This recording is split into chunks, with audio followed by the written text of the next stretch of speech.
네, 안녕하세요. 다카스 여러분. 두 번째 시간입니다.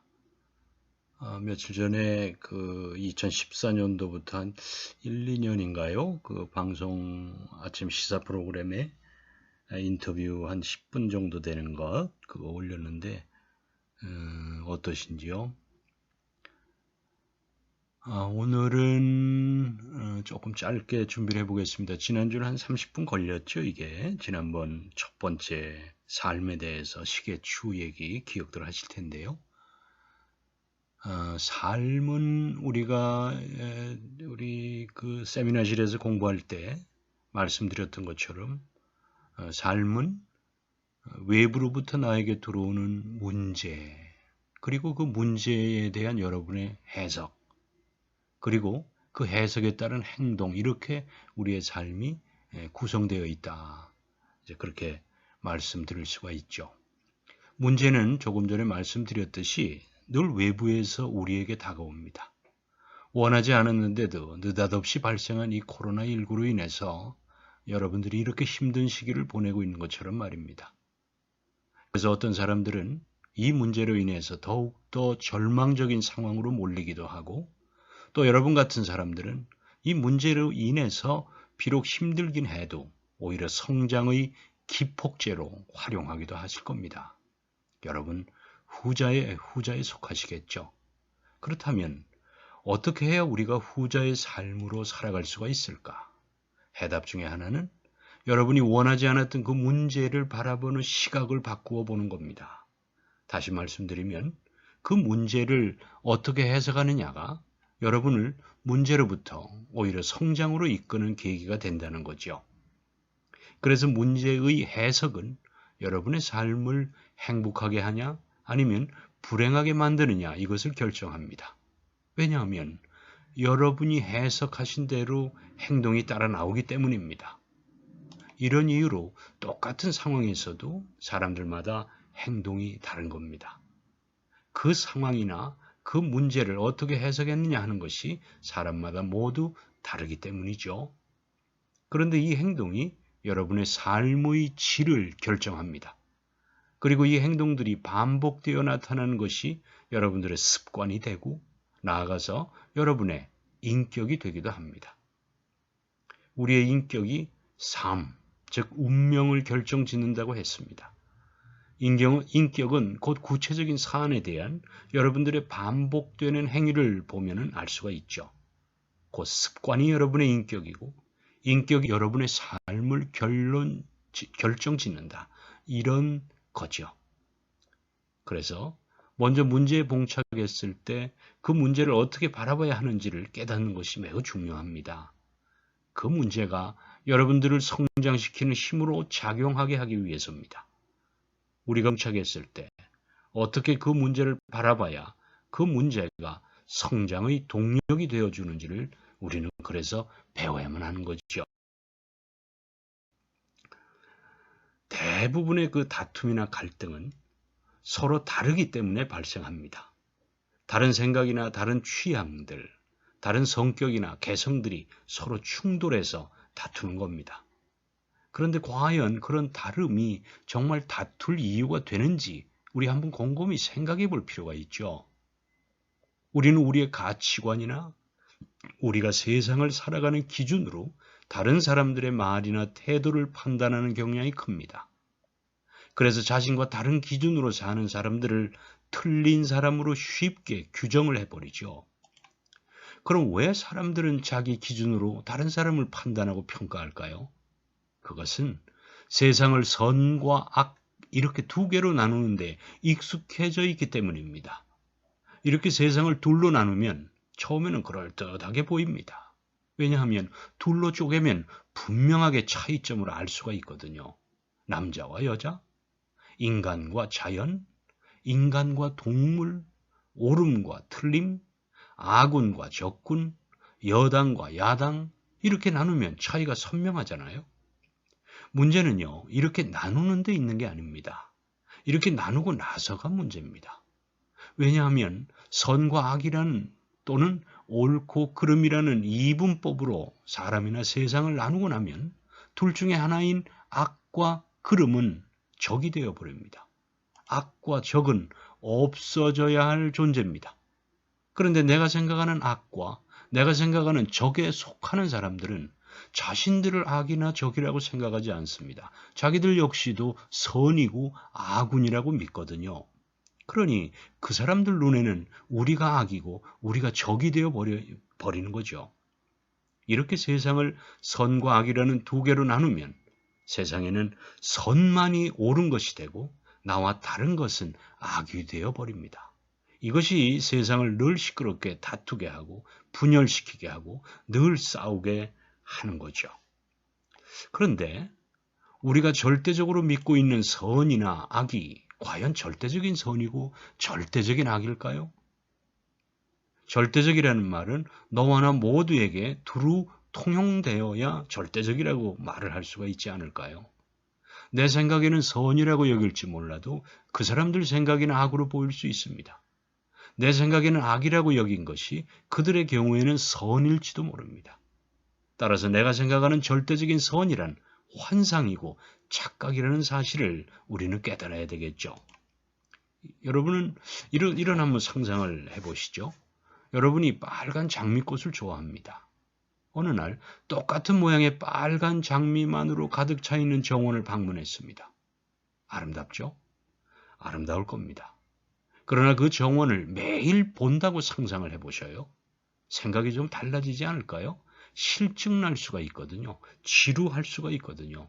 왜냐하면 지극히 단순하고 획일적이라서 그래요. 여기 가도 빨간 장미, 저기 가도 빨간 장미만 있기 때문입니다. 아무리 넓은 정원이라고 해도 똑같은 장미꽃만 있다면 금방 실증이 나고 지루해질 수가 있습니다. 그렇다면 빨간 장미꽃이 가장 아름답다라는 나의 믿음은 착각이었다고 볼 수 있을 겁니다. 이렇듯 내가 믿고 있는 믿음은 절대 선이 아닐 수 있습니다. 그냥 나의 취향일 뿐입니다. 절대 선이란 나만이 아니라 다른 모든 존재에게도 적용이 되는 선을 말합니다.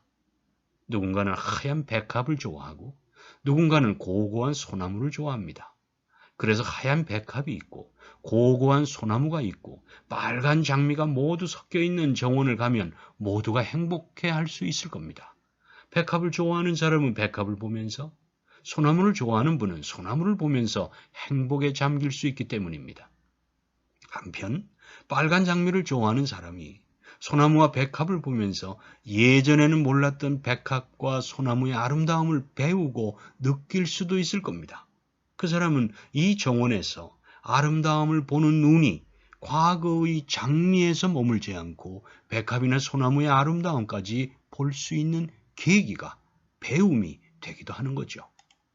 아름다움에 대한 시각은 이렇게 사람마다 다를 수 있습니다.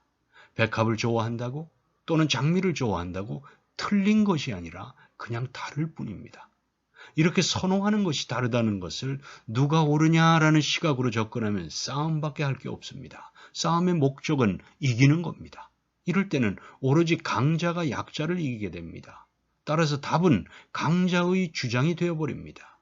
무엇이 옳으냐는 것을 찾는 게 아니라 강자의 견해가 정답이라는 것, 이것이 보편화돼서 결국 세상은 약자가 강자에게 예속되고 구속되어 버리고 맙니다. 그래서 다양성은 사라지고 획일적인 사고만이 남게 됩니다. 이것은 비극입니다. 마치 빨간 장미꽃만 피어있는 획일적인 사회가 되기 때문입니다. 겉은 화려하지만 그곳에 살아가다 보면 너무나 지루하고 너무나 실증이 나기 때문입니다. 정호승 시인이 쓰신 예쁘지 않은 꽃은 없다라는 글에서도요. 내가 옳다고 믿고 있는 기준이 얼마나 허망한 것인지를 깨닫게 해줍니다. 제가 읽어드리겠습니다. 꽃과 잡초는 구분되는 것이 아니다. 잡초란 인간이 붙인 지극히 이기적인 이름일 뿐이다. 인간의 잣대로 해충과 익충을 구분하는 것처럼 그러나 인간이 뭐라고 하든 제비꽃은 장미꽃을 부러워하지 않는다. 이 세상에 예쁘지 않은 꽃은 없다. 맞습니다. 어느 꽃도 아름답지 않은 꽃은 없을 겁니다. 다만 사람이 어떤 꽃이 아름답고 어떤 꽃이 아름답지 않은지를 나누었던 거죠. 그러나 사람마다 아름다움의 기준은 다를 수밖에 없습니다.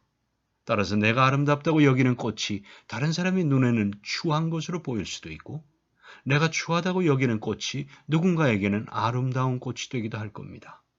따라서 모든 꽃은 아름다운 겁니다. 여러분들처럼 말이죠.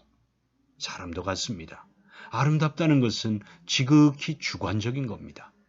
그러나 이 주관은 개인의 취향일 뿐이지 절대적인 옳음이 아니라는 사실을 깨닫는 것이 참으로 중요합니다. 그래야 편견을 가지지 않을 테니까요. 그래야 편을 나누지 않을 테니까요. 브라이언 카바노프라는 분이 쓴 꿈꾸는 씨앗이라는 책이 있는데요. 여기 아주 흥미로운 질문이 하나 있습니다. 여러분도 직감적으로 이 질문에 대한 대답을 한번 해보세요. 숫자 8의 절반은 뭘까요? 라는 질문입니다. 뭐죠? 물론 4라고 하는 답이 순식간에 떠오르셨을 겁니다. 그런데 이렇게 상상을 해보시죠. 여러분이 숫자 8의 반이 뭐냐라고 초등학교 1학년 학생한테 물었는데 그 아이는 아직 수학적인 개념이 없어요. 그랬더니 그 아이가 0이에요 라고 대답을 했다면 여러분 뭐라고 말해 주실래요? 아이 대답이 틀렸을까요? 그런데요. 아이는요. 혹시 8자를 숫자로 인식을 하지 못하고 8의 모양만 보고 8이라고 하는 그 위에 동그라미 하나와 아래쪽 동그라미가 합쳐진 게 8이라는 건가 보다라고 알고 그걸 절반으로 나누니까 위와 아래를 떨어뜨려 놓으니까 동그라미 즉 0이라고 답한 게 아닐까요? 만약 그렇다면 여러분이 얘야 틀렸다라고 이렇게 말하면 안 되죠. 그건 역시 정확히 맞는 답이 되어버립니다. 또 같은 질문에 어떤 아이는 3이라고 대답을 했습니다. 이것 또한 틀렸다라고 말할 수가 없습니다. 왜냐하면 아이 생각에는 8을 여러분들이 상상 속에서 한번 이 8자를 위에서 아래로 가운데를 쭉 이렇게 자르면 3자가 양쪽으로 이렇게 떼어놓게 되면 3자가 이렇게 마주보고 있는 게 아닌가요? 그러니까 아이는 8의 절반은 3이라고 대답했을지도 모릅니다. 이렇게 우리가 8의 절반은 반드시 4다라는 것만을 옳다라고 믿고 있는 것이 사실은 8을 어떤 시각으로 바라보고 있느냐에 따라서 또는 그것을 자기의 삶에 어떻게 적용시키고 있는가에 따라서 0이 될 수도 있고 3이 될 수도 있다는 거죠. 따라서 내가 믿고 있는 절대선이나 절대적으로 옳다고 믿는 것들을 이제부터는 다시 한번 생각해 볼 필요가 있다는 겁니다. 그래서 내가 틀렸다라고 믿고 있는 것이 상황이나 입장에 따라서는 틀린 것이 아니라 다를 뿐이라는 유연한 사고가 필요합니다. 그래야 분열이나 갈등이나 다툼이 사라지고 그 다름으로 인해서 오히려 창의적인 생각이 가득한 그런 세상이 될 수 있을 겁니다. 전철을 타려고요. 계단을 오르내리다 보면 가끔 어렵게 사는 분들이 때가 잔뜩 묻은 깡통을 자기의 머리 앞에 놓고 머리 숙이고 있는 모습을 가끔 봅니다. 어떤 분들은 동전이나 지폐를 깡통에 넣어줍니다. 또 다른 분들은 그 사람을 힐끔 쳐다보고는 그냥 지나치기도 합니다.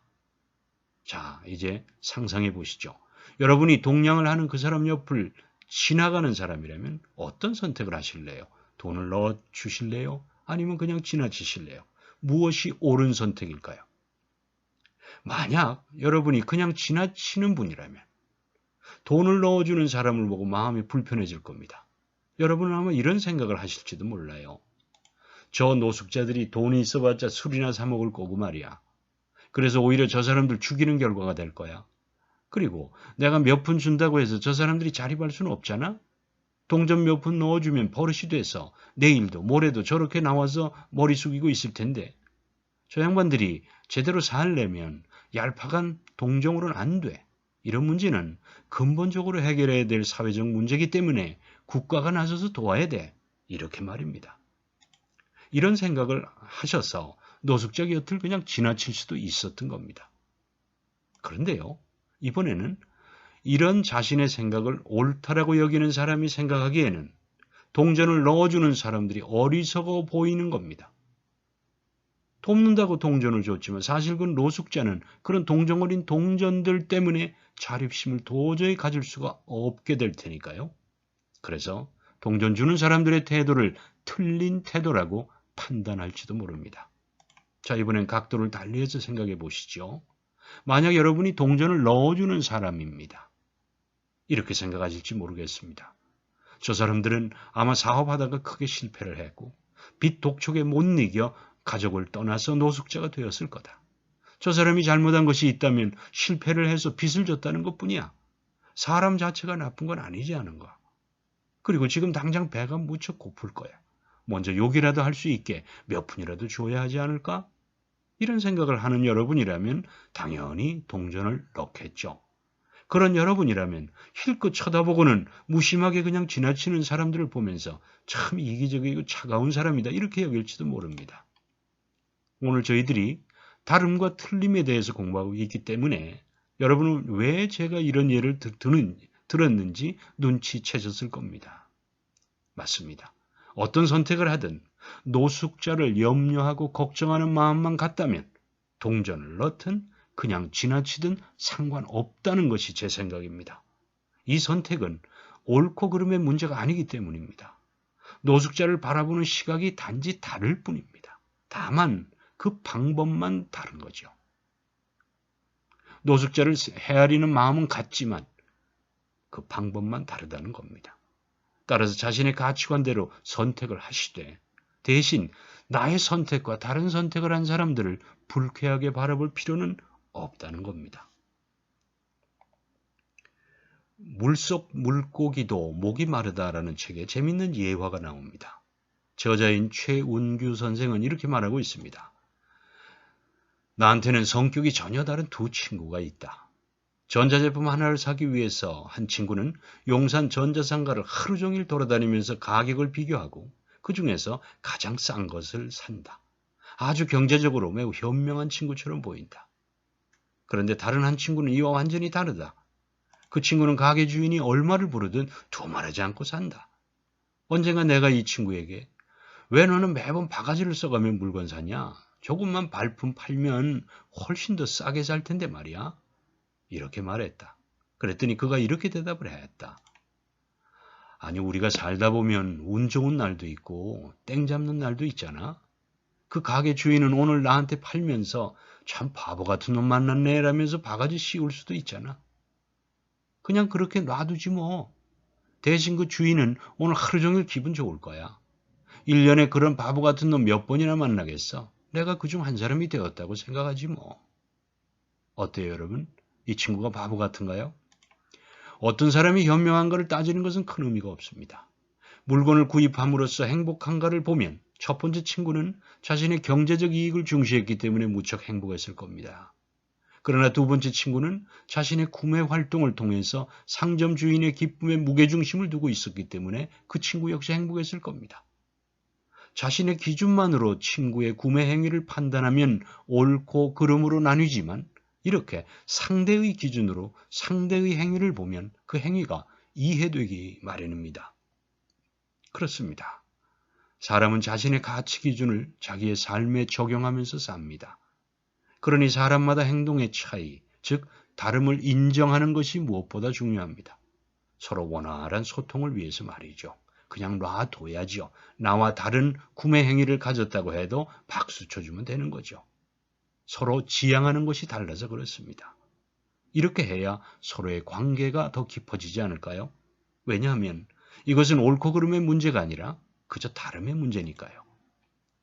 이 책에는 서로의 다름을 인정하라는 것을 전하기 위해서 재밌는 얘기를 또 하나 소개하고 있습니다. 어머니로 보이는 두 명의 아주머니와 딸로 보이는 두 명의 여중생들이 한자리에서 대화를 서로 나누고 있습니다. 아주머니들은 아이들을 좋은 학군의 고등학교에 어떻게 보내는지를 걱정하는 대화가 전부였고 여중생들은 학교 선택에는 뭐니 해도 교복이 예뻐야 한다며 어느 학교 교복이 예쁜 걸 두고 대화가 진행되고 있었다고 합니다. 일리 있는 얘기죠. 나이에 따라, 남자와 여자에 따라서, 나라와 나라에 따라서 입장이나 생각이 다를 수밖에 없습니다. 그러니 무엇이 옳다라는 내 생각과 내 기준이 항상 옳은 것은 아닐 수도 있습니다. 날씨가 추우면 닭은 나무 위로 올라가지만 오리는 오히려 물속으로 들어갑니다. 같은 추위인데도 불구하고 이렇게 추위를 피하는 방법은 제각각입니다. 내가 하고 있는 생각이나 판단이 닭의 입장에서 하는 것이 아닌지, 그래서 물속으로 들어가는 오리를 보고 바보 같은 놈이라고 놀린 것은 아닌지 우리가 한번 되돌아볼 필요가 있습니다. 인간관계론, 여러분도 젊으셨을 때 많이 읽으셨을 텐데요. 이 인간관계론으로 많은 책을 쓴 그 데일 카네기도 이런 말을 했습니다. 그는 낚시를 예로 들면서요. 자기는 딸기와 아이스크림을 좋아하는데 물고기는 지렁이를 좋아한다는 것을 알고는 낚시하러 갈 때는 오직 물고기가 좋아하는 것만을 생각한다는 겁니다. 이 이치는 사람과의 관계에서도 똑같다는 거예요. 그래서 그는 사람을 움직일 수 있는 유일한 방법은 그들이 원하는 것에 관해서 이야기를 나누라고 조언해 주고 있습니다. 우리도 이 자리들을 갖다 보면 끊임없이 이야기를 주도하는 사람이 있잖아요. 그런데 다른 사람들은 피곤하죠. 바로 카네기가 그런 걸 지적하고 있는 거죠. 가능하면 타인의 이야기에 귀를 열어라라고 말이죠. 그들의 관심사에 귀를 열어라라고 말이죠. 이렇게 다름은 틀린 게 아닙니다. 틀리다고 여기면 그때부터 다툼과 분열이 생길 뿐입니다. 누가 옳은가라는 논쟁은 결국 두 사람을 적대적 관계로 만들 뿐입니다. 그러므로 우리는 생각을 조금 바꿀 필요가 있습니다. 틀린 것이 아니라 다르다고 말입니다. 이렇게 생각만 조금 바꾸면 다른 태도가 나오고 다른 행동이 나옵니다. 그리고요, 소통이 원활해질 겁니다. 어느 대학 교수의 글에서 제가 읽었던 내용 중에 기억나는 게 하나 있습니다. 교수님이 프랑스 파리를 여행한 경험담을 적었던 글인데요. 아마 단체로 여행을 갔나 봅니다. 파리 에펠탑을 보고 그 아름다움에 반한 교수께서 여행 가이드에게 이렇게 물었습니다. 아니, 파리 시민들은 어떻게 이렇게 아름다운 도시를 만들었을까요? 이 질문에 가이드는 이렇게 대답을 했습니다. 그거요, 파리 시민들은요, 불편한 것은 참을 수 있어도요, 아름답지 않은 것은 참지 못하기 때문이에요. 대답이 좀 생뚱맞은 것 같지만 곰곰이 생각해보면 일리가 있습니다. 파리 시민들이 아름다운 것을 우선시하는 생각, 그것이 다수가 그런 생각을 하기 때문에 도시를 이렇게 아름답게 만들어냈다는 겁니다. 시민들의 이런 생각이 아름다운 곳을 지키고 그것들을 관리하는 데 들어가는 비용으로 인해서 초래될 불편함, 예컨대 도로 포장과 같은 곳에 들어가는 비용이 부족해서 어쩔 수 없이 불편해지는 것들은 기꺼이 감수하겠다는 거죠. 그렇다면 우리는 어떨까요? 송도 신도시를 한번 보실까요? 도로가 넓고 사각형으로 쭉쭉 뚫려 있죠. 참 편리합니다. 인터넷 속도 역시 불편함을 최소화하기 위해서 세계 최고로 빠른 수준으로 구축이 되어 있습니다. 이것은 우리나라 사람들은 아름답지 않은 것은 참을 수 있어도 불편한 것은 견딜 수 없다는 생각이 이런 도시를 만든 건 아닐까요? 그렇다면 이런 질문, 프랑스 파리와 인천의 송도 신도시 중에서 어느 도시가 더 좋을까? 라는 질문은 어리석은 질문일 수가 있습니다. 우리의 생각이 우리의 도시를 만들어냈고 그들의 생각이 그들의 도시를 만들어냈으니까 말입니다. 만약 우리의 도시를 아름다운 도시로 만들고 싶다면 우리 생각을 그렇게 바꾸면 됩니다. 이와 마찬가지로 프랑스 파리 시민들이 파리를 편리한 도시로 만들고 싶다면 그들의 생각을 바꿀 필요가 있는 겁니다. 네, 지난 시간에 삶에 대해서 좀 살펴봤고요.